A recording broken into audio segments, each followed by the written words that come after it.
Hello, everyone. I'm Jim Garrison. I want to welcome you to this session of Humanity Rising as we follow up our discussion yesterday on the war in Gaza with an examination of the war in Ukraine, because there are both deep similarities and also some striking differences that I think are worth contemplating as we consider the overall global situation. The first point that I would like to make about the similarity between what's going on in terms of Israel's war in Gaza and in terms of the U.S. war in Ukraine is that if you think about it, both are being generated by a desire on the part of Israel, for example, with Eretz Israel, as we discussed yesterday, to have it all, to refuse systematically over decades now to enable the Palestinian people to have their own sovereignty in a two-state solution, and therefore dealing with the Palestinians as an enemy people that need to be completely eliminated. And I'd like to just show something that was aired yesterday by a group of people who've been monitoring the scope of the bombing. It's really quite extraordinary if you just take in what's been going on in Gaza. Just look at northern Gaza, where the Al-Shifa hospital is located, the largest hospital in Gaza. And just look at what the Israelis have done. They have completely destroyed all infrastructure in northern Gaza. And that's what it means when 26 of 35 hospitals are destroyed, 220 schools, 50,000 buildings damaged or demolished, ambulances incinerated, everything, mosques, hundreds of mosques that have been destroyed. What the Israelis are doing is a systematic, complete destruction of Gaza. There is now a temporary ceasefire so that there can be exchange of prisoners. They say about 50 Hamas-held prisoners for 150 Israeli-held prisoners at the rate of 10 Hamas prisoners per day. So we're looking at a 5, maybe 6, 7 day temporary moratorium. The Israelis in the end refused to allow anywhere near the kind of humanitarian relief to come in that Hamas and the Arab world have been demanding. So it's consistent with what I was saying yesterday, that the overall goal of the Israelis is the elimination of Palestinians from Palestine. And you can see what they've accomplished toward that end just by looking at the aerial map of the destruction. And you can see this is down here in the middle part of Gaza is where they're going to go next. And unless they're stopped by the world community, Gaza is going to look completely white. And at the same time, there's going to have been 2.2 million people in a little area, 5 miles by 20 miles kind of square, that will have not been allowed to leave. So you're having massive destruction. And that's why mostly it's women and children who are being killed. And it's very important for us to understand the gravity of what's going on. and the urgent necessity for the world community to step in and enforce a ceasefire and immediate negotiations toward a two-state solution. And there doesn't need to be much negotiation. The world in 1967, nearly 60 years ago, had voted essentially unanimously, including the United States, for a two-state solution. So we know the pathway.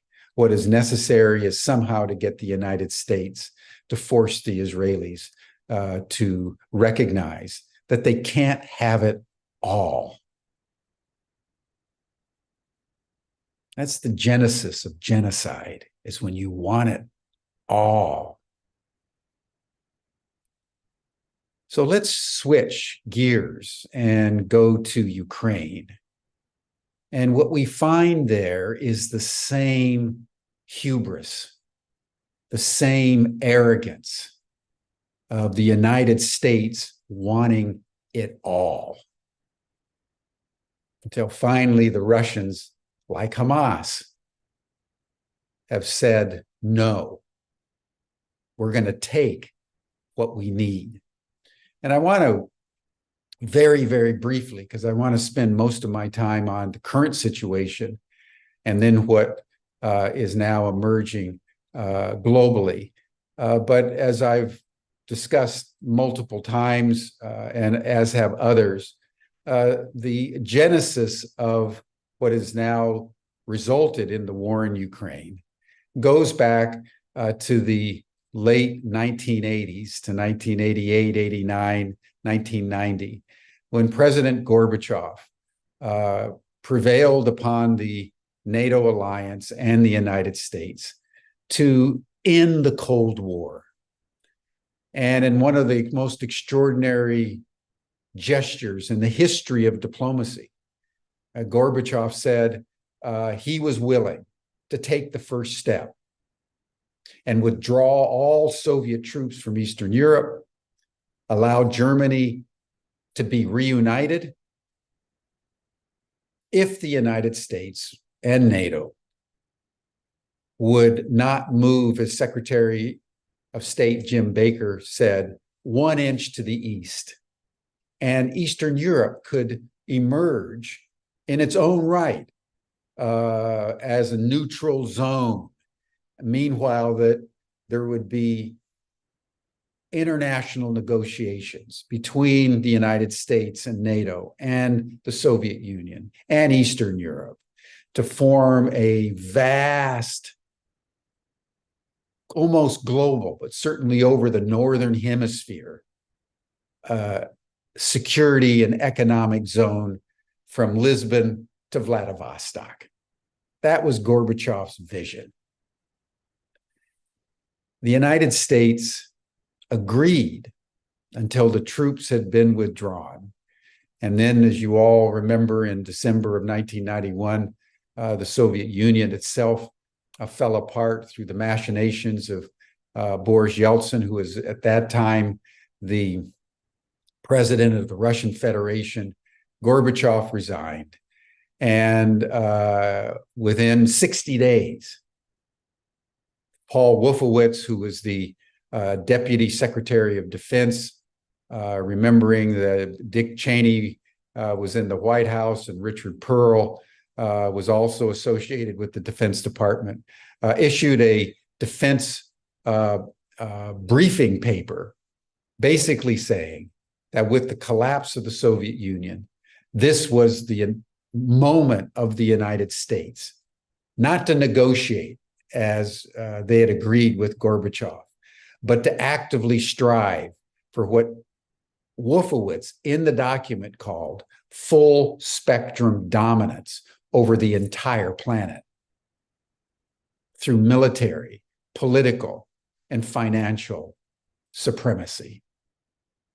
And that policy has characterized U.S. Presidential and foreign and military policy to the present day. What began to happen starting in 1996 was the eastward expansion of NATO under President Clinton and President George Bush Jr. Until in 2008, the United States had taken all of Eastern Europe, all of it. And then they set their eyes on Ukraine. They wanted it all. And at that point, the Russians, President Putin, who had come into the presidency of Russia in the year 2000, said, no, we've objected to you taking all of Eastern Europe.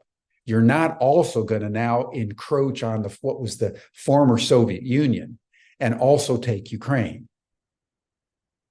And he said that very clearly in 2008. And he said, and if you do, we will seize Crimea. And the proposal that the Russians made then, and have consistently, up until the beginning of the war in February of 2022, they said Ukraine should be neutral, and Russia doesn't need to have physical control of Crimea. We just need access. And the United States, like Israel with the Palestinians, said, no, we want it all. As it turned out, there was a president in Ukraine who agreed with Putin that Ukraine should be neutral, and he was trying to balance good relations with the EU and good relations with the Russians and the United States under the Obama administration, under the specific aegis of then Vice President Joe Biden, in the Maidan coup of 2014, overthrew the Ukrainian prime minister and replaced him with a prime minister that was very pro-Western, anti-Russian. And immediately, the Ukrainian military began to attack eastern Ukraine, which is known collectively as the Donbass, where there was about 80% of the population were ethnic Russians.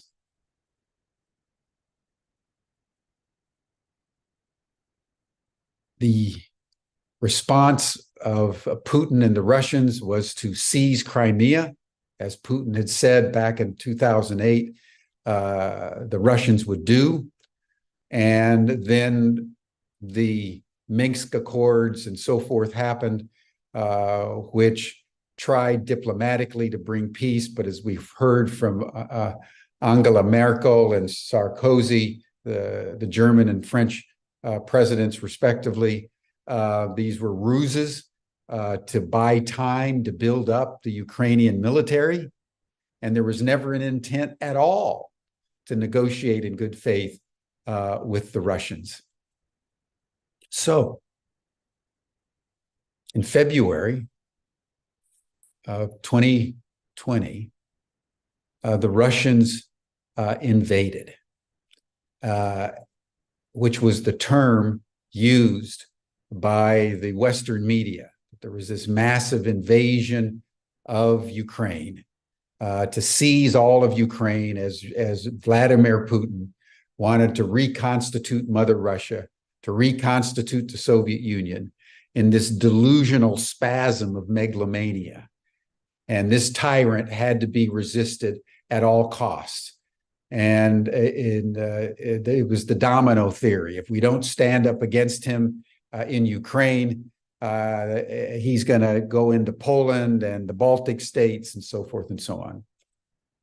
You may remember that at the beginning of the war, back in, I think it must have been March or April 2020, I did my first lectures on the Ukrainian situation.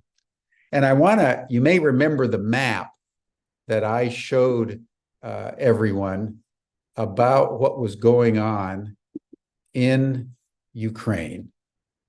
Remember that map? That was the map probably within 2 or 3 months of the Russian incursion into Ukraine. This is Ukraine. It's the largest country in Europe. Whoops, largest country in Europe. That's Ukraine. This is Kiev. There never was a Russian invasion of Ukraine. What there was a Russian seizure of the Russian ethnic populations and then a land corridor into Crimea. Russia wasn't going to let the United States have it all. The United States had taken all of Eastern Europe. It was now going to seize all of Ukraine.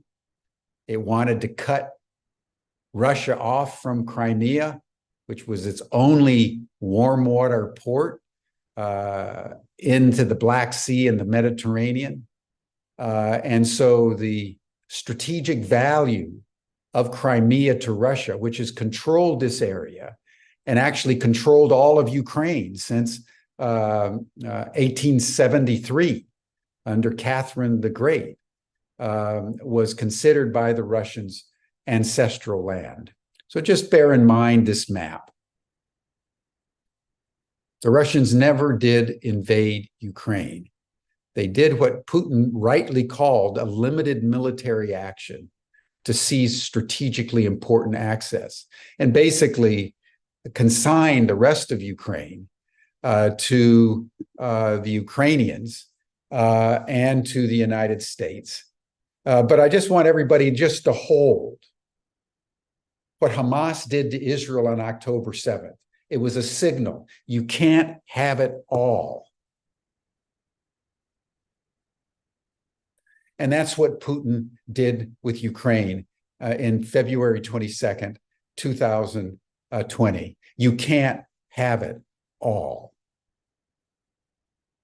At that time, General Mark Milley, the chairman of the U.S. Joint Chiefs of Staff, said publicly that the point of this war is to weaken Russia. And that's one reason, if you've been reading the recent disclosures actually coming out of Germany about Ukraine, you may remember that in the beginning of March, in April, the first instinct of Zelensky was to negotiate for peace. So Putin and Zelensky began to talk very seriously about peace.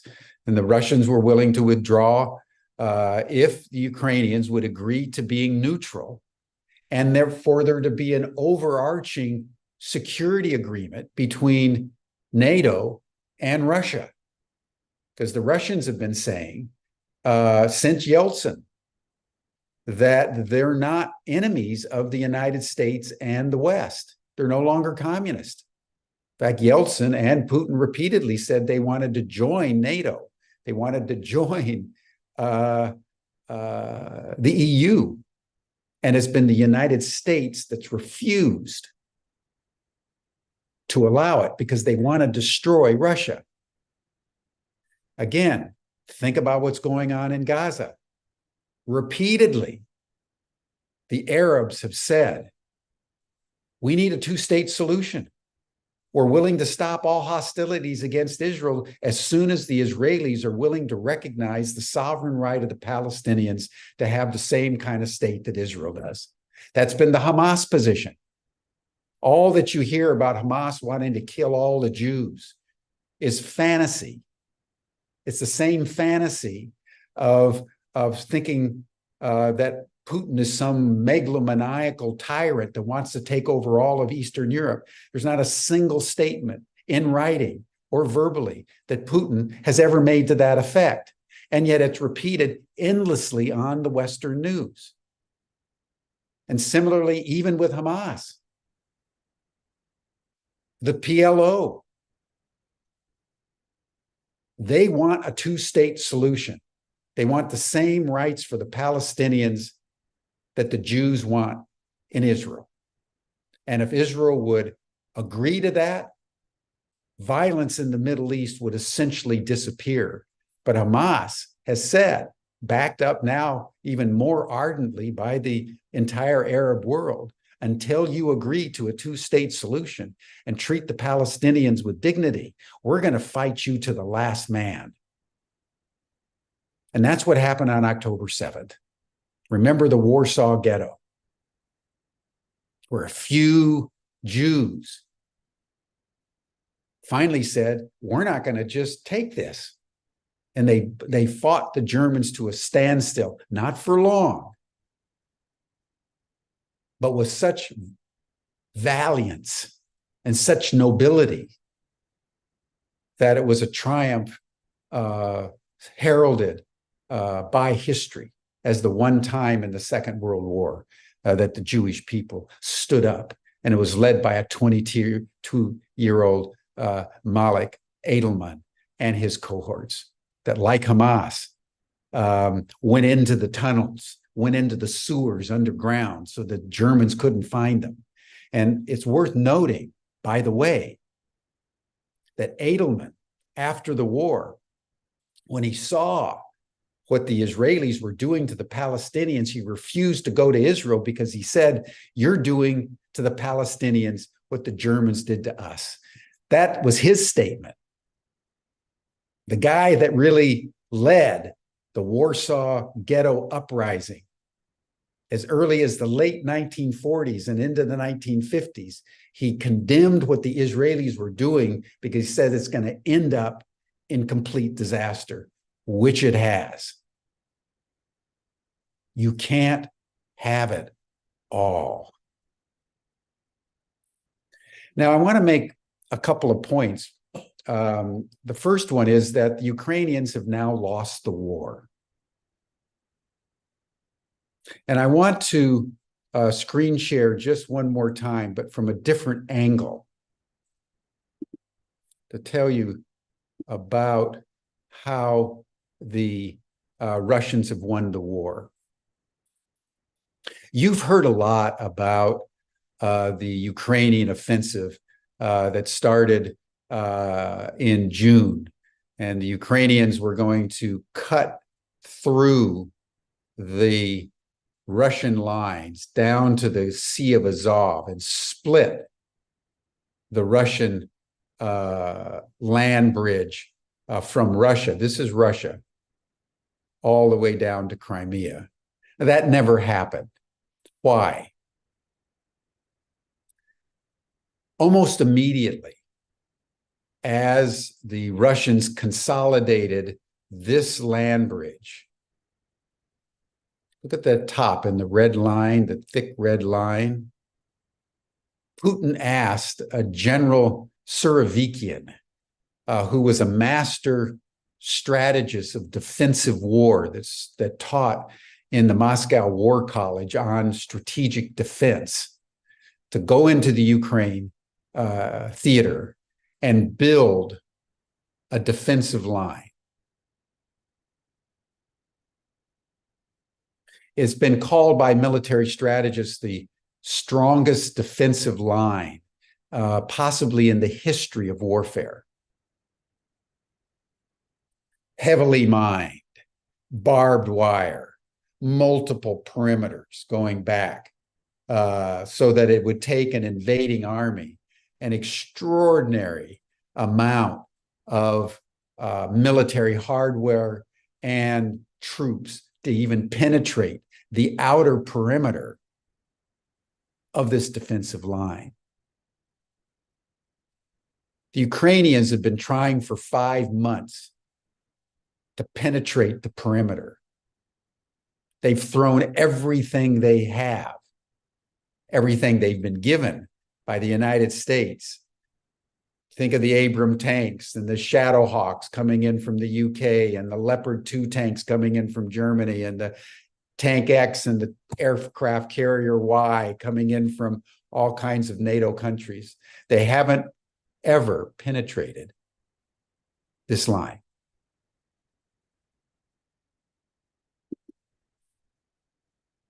The Russians are masters probably the best in history at defensive resilience and defensive attrition. That's how they defeated Napoleon, who invaded in 1812. That's how they defeated Hitler, who invaded in 1941.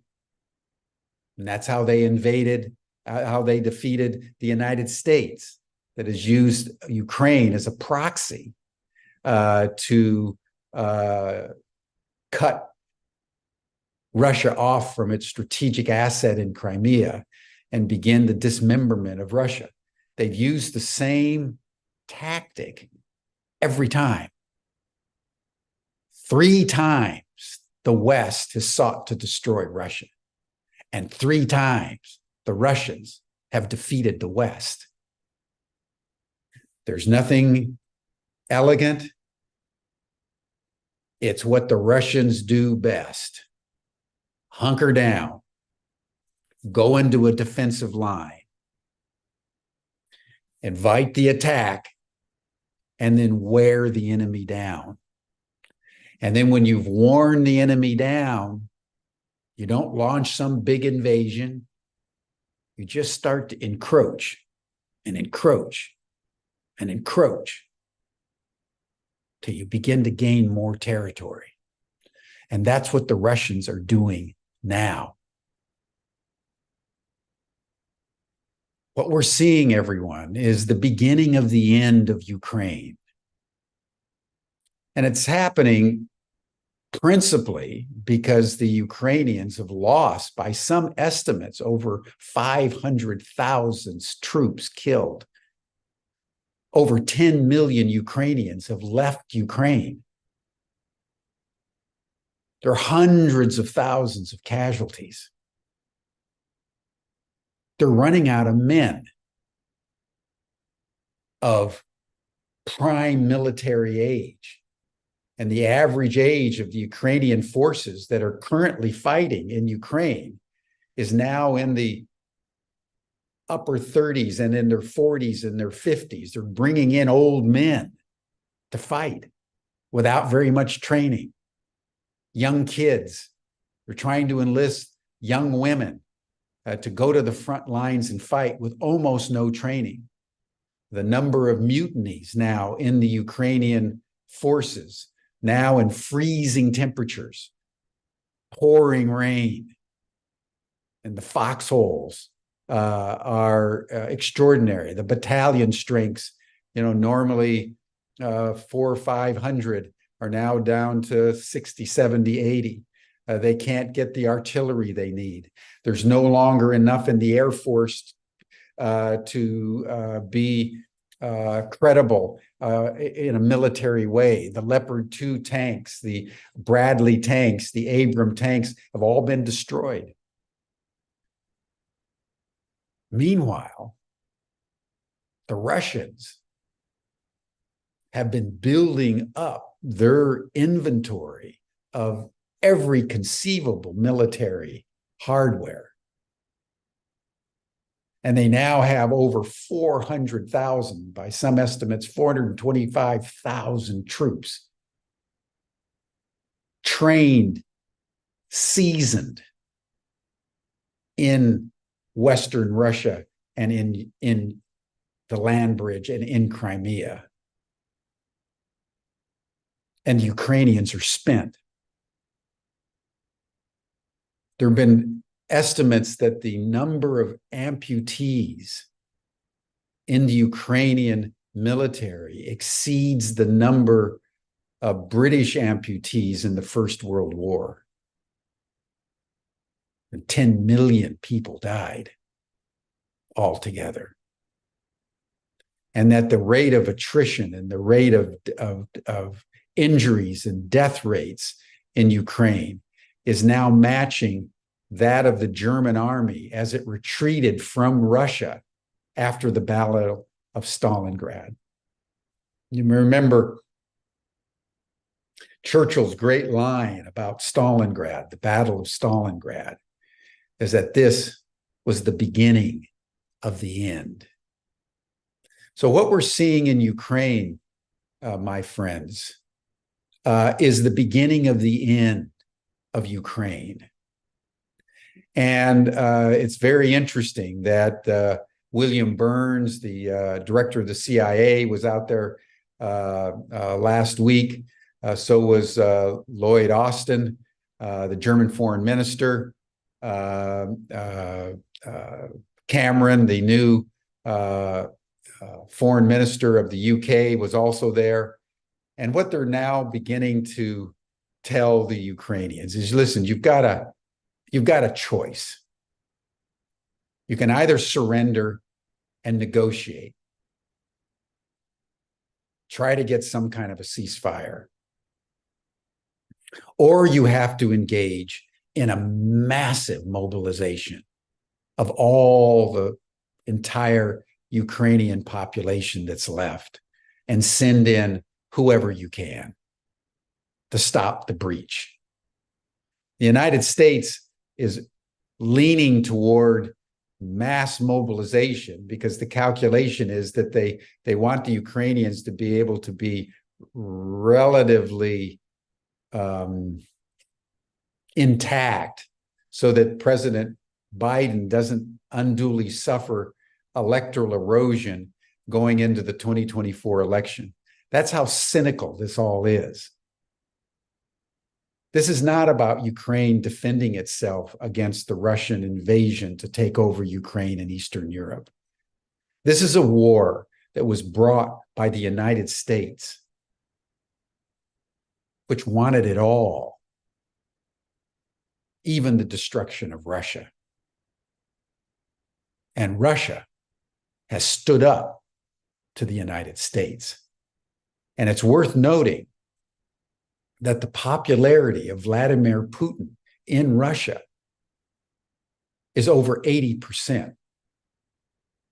He's going to be remembered as Putin the Great, alongside Peter the Great, because when the chips were down, he stood up and preserved Russia's access to Crimea. That's a historic achievement.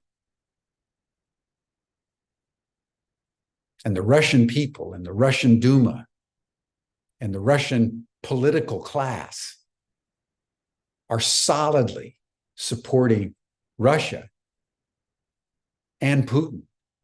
And ironically, given all the sanctions, there have been more sanctions put on Russia than any country in the, I think, the history of sanctions. And the Russian economy is growing at just under 5%. The Russian economy is growing this year faster and more robustly than the European Union. The German economy is a disaster. So is the British economy. So is the French economy, because they're the ones that have suffered more than Russia has. Why? Because whether it's, Biden blowing up the Nord Stream gas pipeline that was bringing in cheap gas into Germany that allowed the German industrial powerhouse to operate on very cheap energy, that all went away. And simultaneously, with sanctions against Russia, the United States was fomenting conflict against China and talking the European Union, again, against its best interests, to beginning to treat China as the enemy, like Russia's the enemy, and become more and more reliant on the United States that was sending to Europe very expensive energy. So what you have happening simultaneously with the Russian defensive positioning in Ukraine and the Ukrainians not being able to dent the Surovikian line anywhere at all. And that's after the Ukrainians, take this in, Ukraine has received more aid faster than any country since the Second World War. That's how much aid has gone into Ukraine from the United States and NATO. They got more faster than any country in the world since the Second World War. And they threw everything they had against the Russian lines, and the Russian lines didn't budge. And now the United States is turning its attention to doing in the Middle East what it's finished doing in Ukraine. And they don't have enough artillery shells. They don't have enough drones. They don't have enough Abrams tanks to provide both Israel what it needs and the Ukrainians what it needs. So the Ukrainians are looking at being left into the dustbin of history as the US war machine moves to the next theater of action. It's really extraordinary. Once you see the devastating impact of the US military industrial complex, quite extraordinary. Quite extraordinary. Meanwhile, the Russian economy is booming. And I want to investigate that a little bit more, because that brings us to what is really happening at the level of the tectonic plates. This is my final point today. Russia has been basically supported by the rest of the world outside North America, NATO, and Israel. So you have probably, 15 countries in NATO, Israel, North America, the G7 that are supporting the war machine, not only in Ukraine, but also in Israel. The rest of the world, the other 160 something countries, have been supporting Russia because they can see what Russia is doing and standing up against the same colonial hegemon that they've been victimized by for decades, whether it's been in Latin America, Africa, Asia, remember Vietnam, remember Iraq, remember Afghanistan, Libya, Syria, etc., Panama, Chile, etc., etc. So the rest of the world has been supporting Russia. So when the West imposed its sanctions, Russia didn't even miss a beat. They just started to trade more with China, with India, with Iran, with the Saudis, with the Emirates, with Africa, with Brazil, with various Latin American nations, and began to build up the BRIC plus coalition, Brazil, Russia, India, China, that have been going along for the last 15, 20 years or so, now is beginning to expand. Saudi Arabia has now joined, Iran has now joined, South Africa has joined, Egypt, the UAE, various countries now are lining up to join the BRIC plus coalition. So what you have forming geostrategically around the world is not the global South, but the global majority. And Russia and China and India, Saudi Arabia, South Africa, Brazil, Iran are in the lead. And the primary thing they're doing is forming an integrated economic bloc with similar political interests and taking their economies off the dollar. So the US dollar over the next several years is going to crash. And when that happens, the US will no longer be able to sustain its 800 plus bases in 122 countries all over the world. The world is turning. And it's worth noting that even as the BRIC countries have been supporting Russia against the US and NATO in Ukraine, the same BRIC countries are supporting Palestine and demanding a two-state solution in the Middle East. So the United States and Israel are more and more isolated from the rest of the world. If there was a vote for in the world right now of all the countries in the United Nations, probably 98% of them would vote for a ceasefire and a two-state solution. It's only the US and Israel, and maybe Britain, France, and always, Germany, that are kind of lackeys of the US, that would vote against. But the rest of the world supports the Palestinians in their effort to have their own sovereign state. And similarly, the rest of the world supports Russia in defending its interests against the aggressive expansion of the United States and NATO. And it is only because here in the West, we have such a controlled media that the population generally is completely in the dark about Ukraine. And in fact, you will have noted that Ukraine isn't in the news anymore. And it's not in the news anymore because there's no good news. And they don't know how to break it to the Western public that Ukraine has effectively lost. And Russia has effectively won.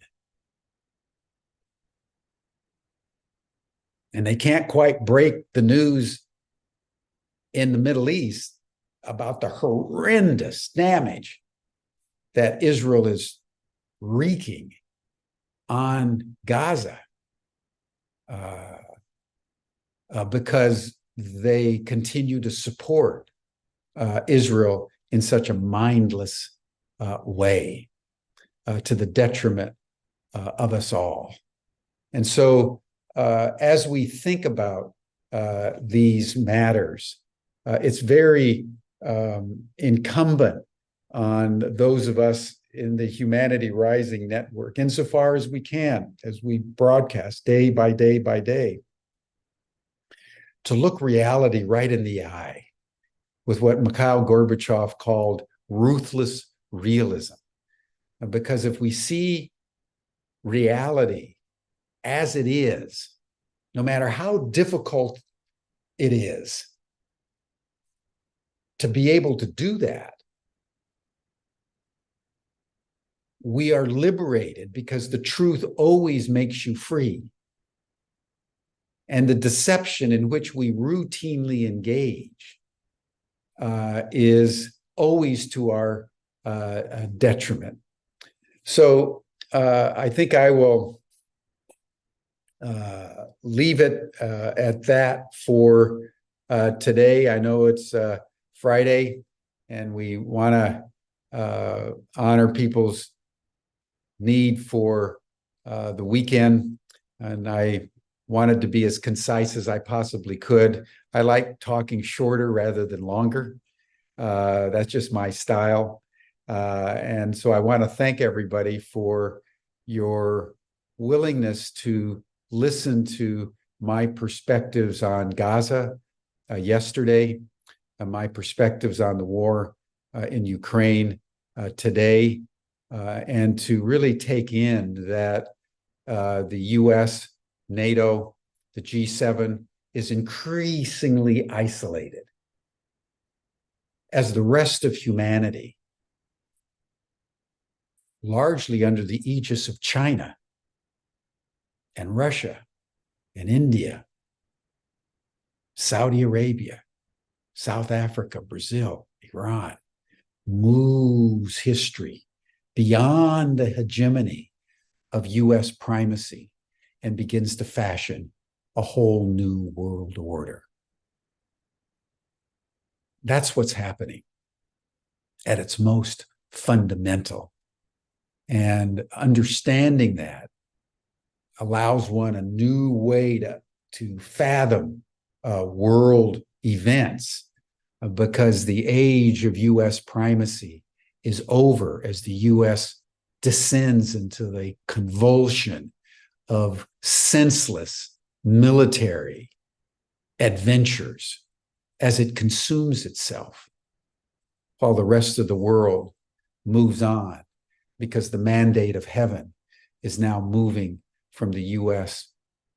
to China, and an Eastern metaphysic of wholeness and economic and political cooperation that subordinates military aggression beneath economic cooperation and goodwill. So thank you, everyone, for listening today, always in the spirit of truth pursued, not truth possessed. These are just my opinions based on my reflections. I always want to emphasize that. I know I'm the convener, and I don't want to speak with any more authority than any other guilty bystander who observes the world events as they unfold. So thank you, everyone. You're all welcome to the after session chat. And Stan just put the link in the chat box, and I look forward to seeing you all on Monday. And on Monday, we're going to have a 5-day program convened by Deanna Rice, who's been with us several times before, on how adults can illuminate the souls and the hearts and the futures of our youth. It's very important that we always remember that the future is with the young. So thank you, everyone. Bye for now. Have a good weekend.